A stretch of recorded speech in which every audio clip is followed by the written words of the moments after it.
Virgin thought it was just a one-night stand, until she got pregnant for the sterile seal. Part 7.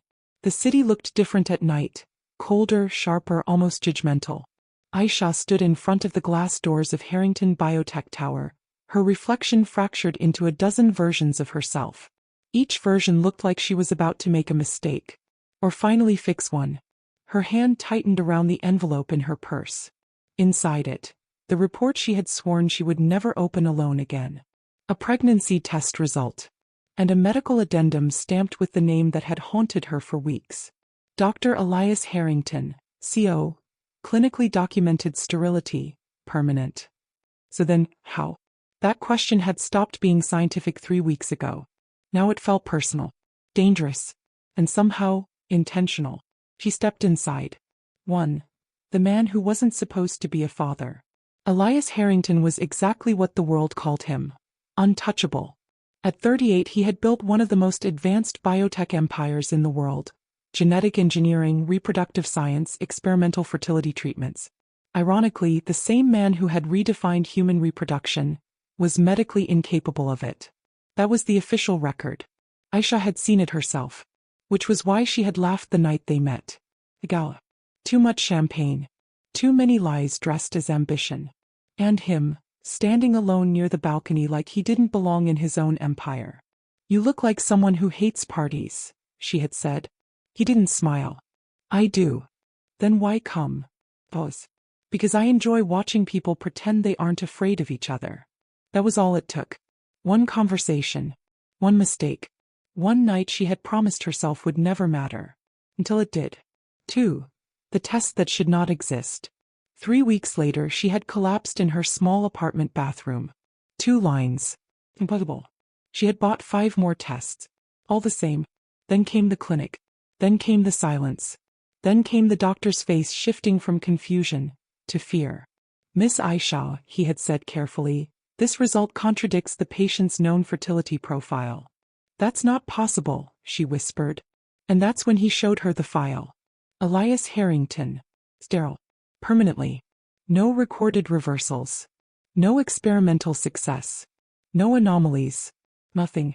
Except her body. And the life forming inside her. 3. The first lie. She didn't tell him immediately. That was her first mistake. Or maybe her first survival instinct. Instead she watched him from a distance. Meetings. Press conferences. Late-night lab visits. He never changed. Cold precision. Controlled voice. Eyes that missed nothing. But then she noticed something else. Security increased around him. His assistant changed. And once, just once, she saw him stumble in a hallway, gripping the wall like his body had betrayed him. He recovered instantly. Too instantly. As if pain itself had signed a contract of silence.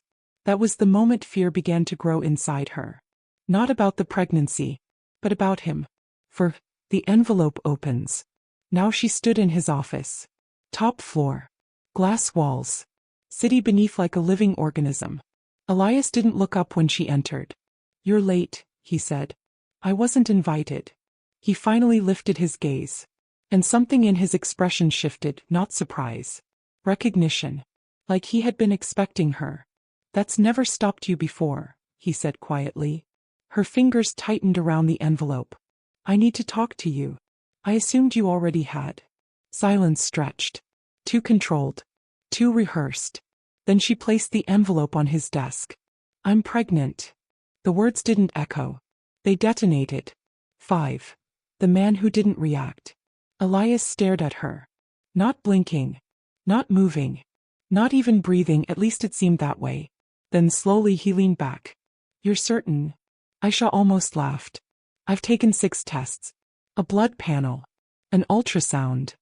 And the father? You know exactly who. Pause. Then something unexpected. Not denial. Not anger. Curiosity. That's statistically impossible, he said. I know. He stood. Walked to the window. Hands behind his back. The city reflected in his eyes like fractured light. Then he said something that made her stomach drop. I've been monitored for 8 years. I know. No, he said softly. You don't. He turned back to her. And for the first time, His control slipped. Just slightly. I was never sterile. 6. The second lie. The room went cold. Ayesha shook her head. I saw your medical file. So did I, he said. That didn't make sense. He stepped closer. There are levels of information that don't belong to patients, he continued. Only systems. And systems can be rewritten. Her voice dropped. Are you saying your infertility report is fake? I'm saying, he said carefully, that I never authorized that diagnosis to be accurate. Her breath caught. Why would someone fake it? A long silence. Then, because I was never supposed to have heirs. The words hung between them. Not dramatic. Not emotional. Controlled. Deadly. 7. The night everything changed. He finally sat down. And for the first time Elias Harrington looked tired. Not physically. Existentially. There was a trial, he said. 7 years ago. Experimental gene stabilization therapy.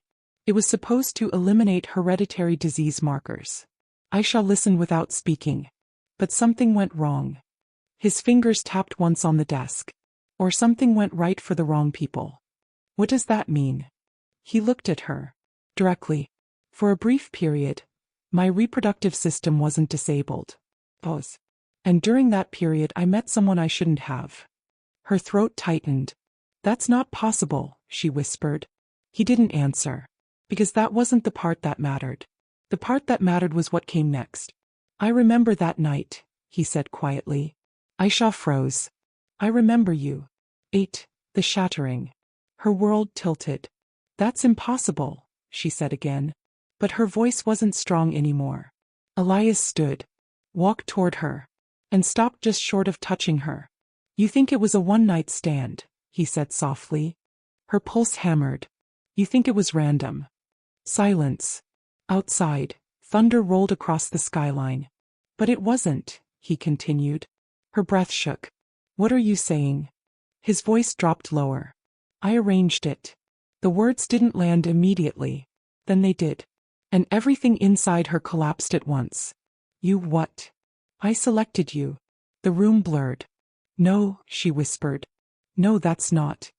You were part of a controlled social environment trial, he said calmly. Anonymous pairing. Behavioral observation. Emotional response mapping. Her knees weakened. That's insane. It was research. Her voice broke. You used me. Pause. Then softer. Yes. 9. The lie she never knew she lived in. Ayesha stepped back.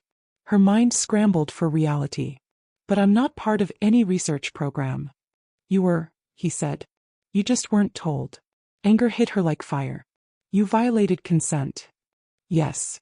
The honesty made it worse. Why? She demanded. Elias looked away. For the first time. I was trying to understand compatibility outside genetic design, he said. Ironically, I found something unpredictable. He looked at her again. You. The silence that followed was heavier than accusation. Then she whispered. And the pregnancy? That question changed the air. Something flickered in his expression. Not control. Not calculation. Concern. That's what I don't understand, he admitted. Pause. Because biologically, it should not exist. 10. The third shadow. That night Ayesha didn't go home. She couldn't. Instead she sat in her apartment staring at the test results again and again until numbers lost meaning. If Elias was telling the truth, then her pregnancy wasn't just impossible. It was engineered. But not by him. Someone else. Someone who had access to both of them. Someone who erased boundaries between consent and control. Her phone buzzed. Unknown number. One message.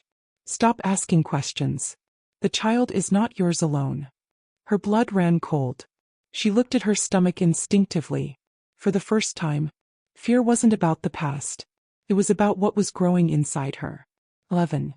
The return to him. She went back to the tower at dawn. Elias was already waiting. You saw it, he said. Not a question. A statement. Yes. He exhaled slowly. Then we're out of time. Her voice trembled. Out of time for what? He walked to a hidden panel in the wall. Pressed it. A section of glass slid open, revealing a secure data terminal. Then he said the words that changed everything again. Because whatever is inside you is not a normal pregnancy. Ayesha stepped back. What are you talking about? Elias turned. And this time his expression was no longer controlled. He was afraid. For the first time in my life, he said quietly, I think I didn't create the system. Pause. I think the system created me. 12. Cliff edge. The alarms in the building suddenly flickered. Red light washed over the glass walls. Security systems rebooting. Lockdown protocols activating. Elias moved instantly. Stay behind me, he ordered. Ayesha didn't move. Tell me what's happening. He didn't answer immediately. Because at that exact moment, every screen in the room turned on by itself.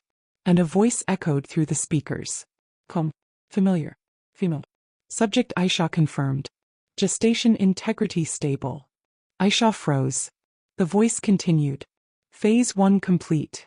Elias stepped forward. You're not supposed to be active, he said sharply. Pause. Then the system replied. You designed me to adapt. Silence. Then Ayesha whispered. What is that? Elias looked at her. And for the first time in his life, he had no answer. End of part 7.